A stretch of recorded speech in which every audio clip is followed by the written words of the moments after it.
कहानी royal swords के मकबरे से शुरू होती है, जो अत्यंत महत्वपूर्ण स्थान है, जहां मुयोंग नाम का एक अभिभावक सतर्कता से उन बहादुर योद्धाओं के हथियारों की निगरानी करता है जिन्होंने अपने जीवन का बलिदान दिया। मुयोंग का भाग्य राज्य के भाग्य के साथ जुड़ जाता है जब उसका सामना राजा की बेटी येन से होता है, जो आसन युद्ध के दौरान अपने पिता की रक्षा करने में उसकी सहायता मांगती है।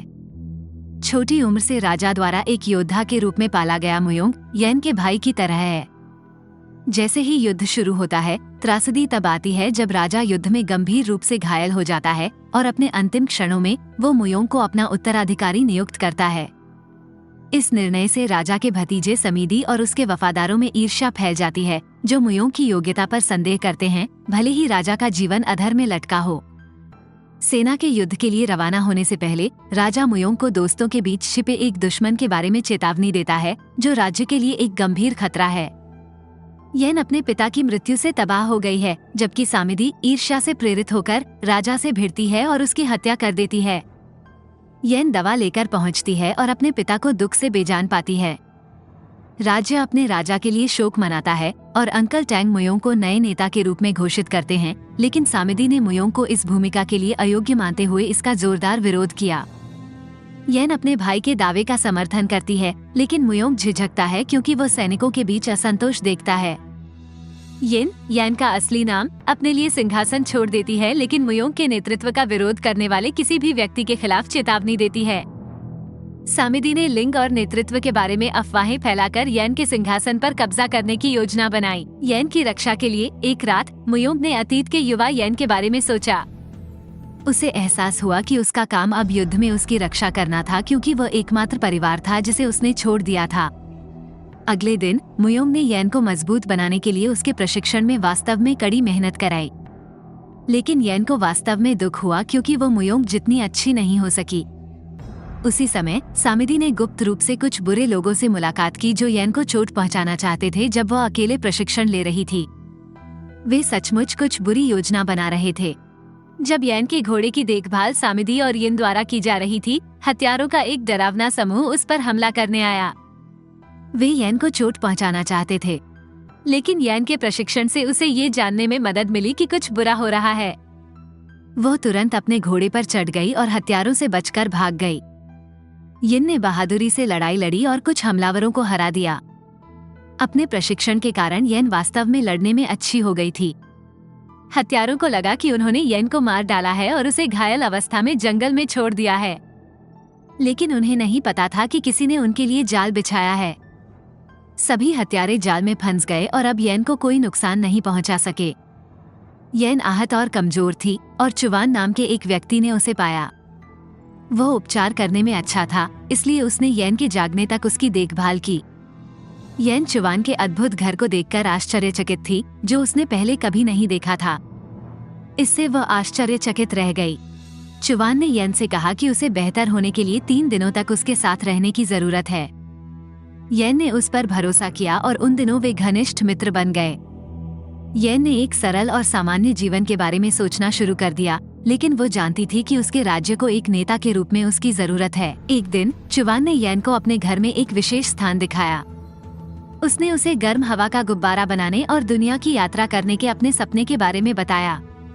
चुवान के अटूट दृढ़ संकल्प को देखकर येन ने अपने उद्देश्य को पहचाना, चीटी साम्राज्य के लिए जीत हासिल करने में सक्षम नेता बनना।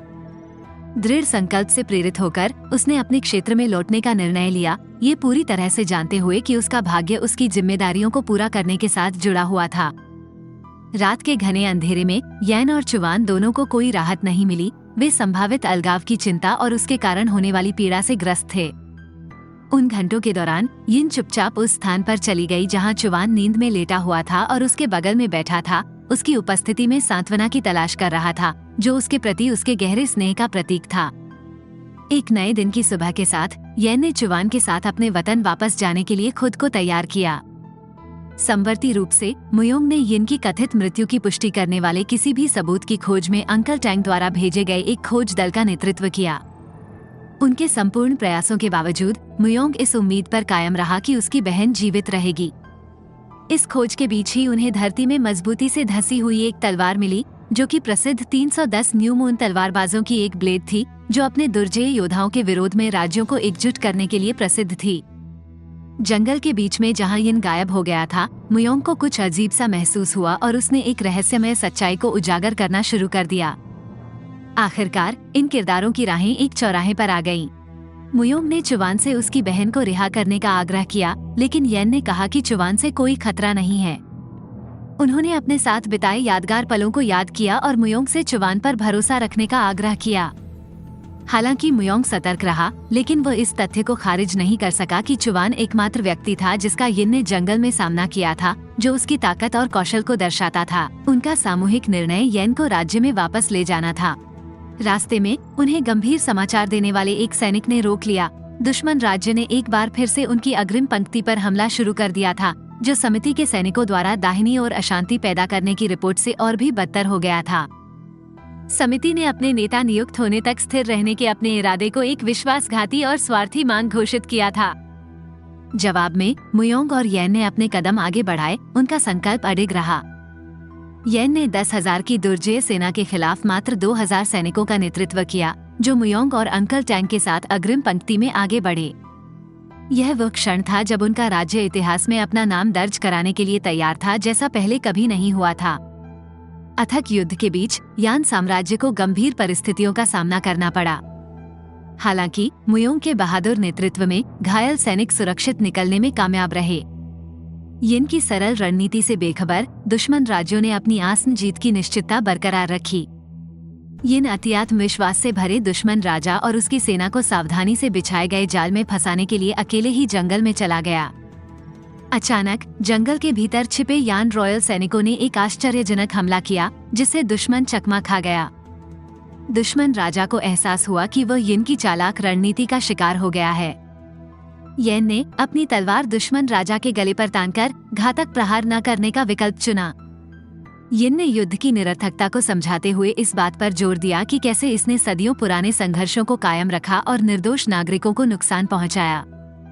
शत्रु राजा ने उसकी बातों पर ध्यान देते हुए येन के तर्कों में सच्चाई को स्वीकार करते हुए आत्मसमर्पण करने का विकल्प चुना।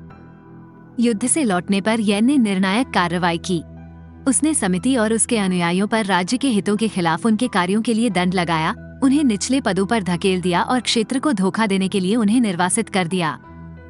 अपने विरोधियों से उचित तरीके से निपटने के बाद यिन ने यान साम्राज्य के असली शासक के रूप में अपने राज्याभिषेक की तैयारी की। हालांकि जैसे ही यिन ने शांत जंगल में चुवान के साथ बिताए समय पर विचार किया, उसे एक खालीपन का एहसास हुआ।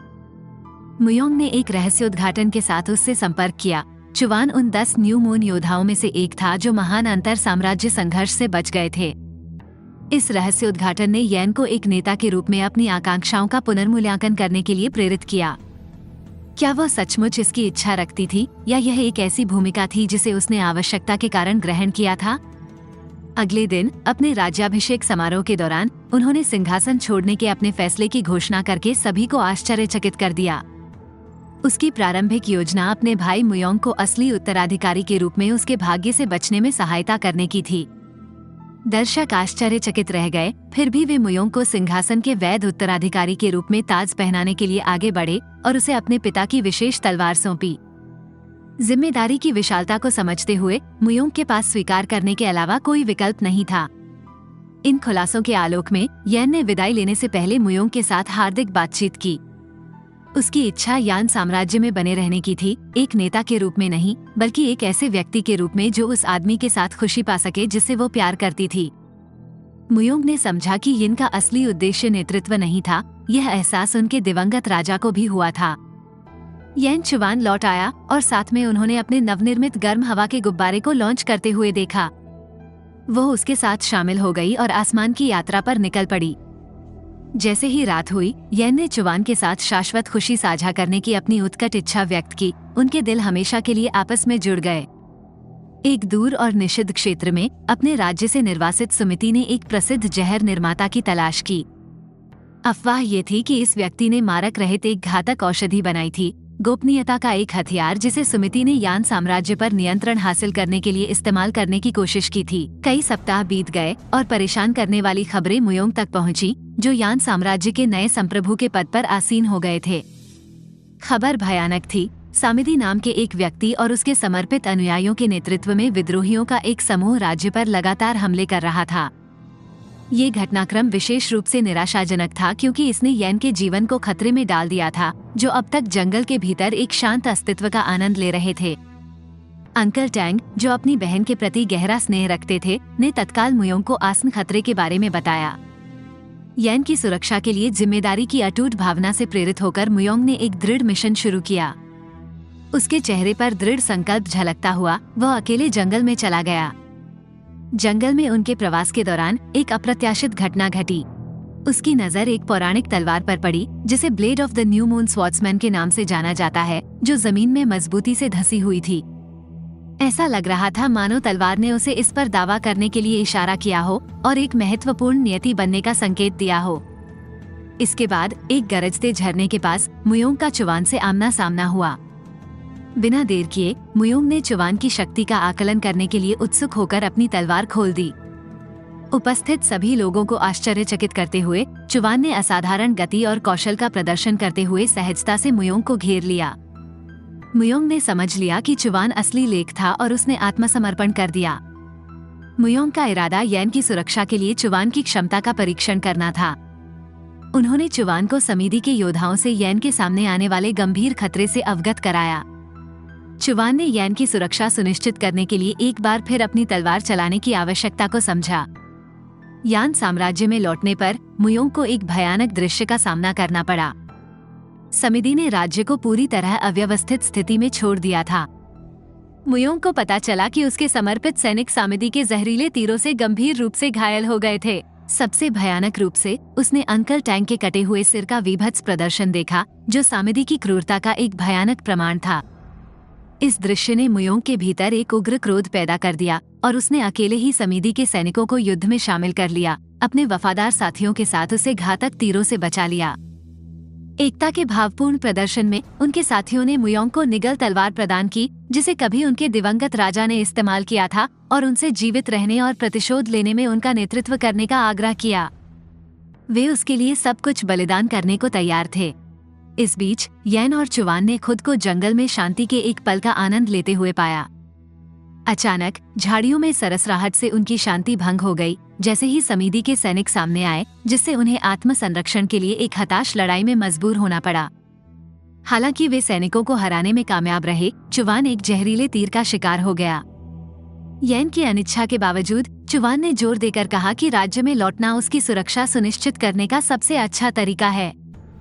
मुयोंग ने अपने साथियों को जंगल खाली करने और आसन खतरे से बचने के लिए शरण लेने का आदेश जारी किया। उन्होंने अटूट साहस के साथ विकट चुनौती का सामना किया। मुयोंग, जिसने राज्य के अभिजात वर्ग के बीच कठोर पालन पोषण किया था, अब निडर होकर समिति के हजारों सैनिकों का सामना कर रहा था और उनकी तलवारों और भालों के सामने आने पर भी झुकने से इनकार कर रहा था। यहाँ तक कि उन्होंने समिति को आमने सामने के द्वंद्व में भी उलझाया, लेकिन वीरता की कमी के कारण समिति मुयोंग के कौशल की बराबरी नहीं कर सके। जब मुयोंग की ताकत लगभग समाप्त हो गई, तो येन दृढ़ और कवच पहने हुए लड़ाई में शामिल होने के लिए तैयार होकर पहुंचे।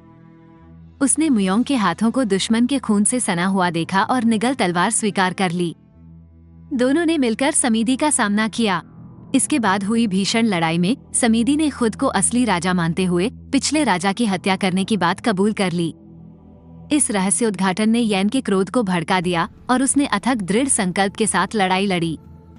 समिति येन के कौशल का मुकाबला नहीं कर पाई और अंततः उसने उसकी छाती में एक नुकीली वस्तु मारकर उसे हरा दिया। अपने नेता की हार को देखते हुए समिति के योद्धाओं ने आत्मसमर्पण कर दिया और येन के प्रति अपनी वफादारी की प्रतिज्ञा की। समिति की पराजय के साथ येन सच्चे शासक के रूप में उभरा।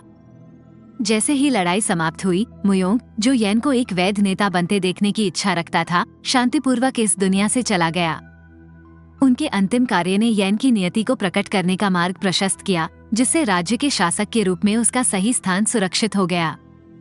संघर्ष के समापन के बाद येन उसे सुरक्षित पाने की उम्मीद में चुवान के निवास की ओर चली गई। इसके बजाय उसने उसके बेजान शरीर की खोज की। उन्होंने गर्म हवा के गुब्बारे में चुवान के अवशेषों के गरिमापूर्ण दाह संस्कार की व्यवस्था की। ये शोकपूर्ण क्षण वो अंतिम अवसर था जब वह अपने जीवन के प्यार चुवान को देखेगी। फिर भी वह उसकी याद को हमेशा अपने दिल के करीब रखेगी। कहानी का समापन यैन द्वारा यान साम्राज्य के आधिकारिक नेता के रूप में अपनी भूमिका निभाने और उन लोगों के प्रति आभार व्यक्त करने के साथ हुआ जिन्होंने इस पद को प्राप्त करने में उसकी सहायता की थी। यैन, जो अब लचीलेपन और संकल्प का प्रतीक है, यान साम्राज्य को शांति और समृद्धि वाले भविष्य की ओर मार्गदर्शन करने के लिए तैयार था। कहानी ने एक मूल्यवान सबक दिया। सबसे कठिन समय में भी हास्य का एक स्पर्श महत्वपूर्ण अंतर ला सकता है, जो हमें याद दिलाता है कि हमें जीवन को बहुत गंभीरता से नहीं लेना चाहिए।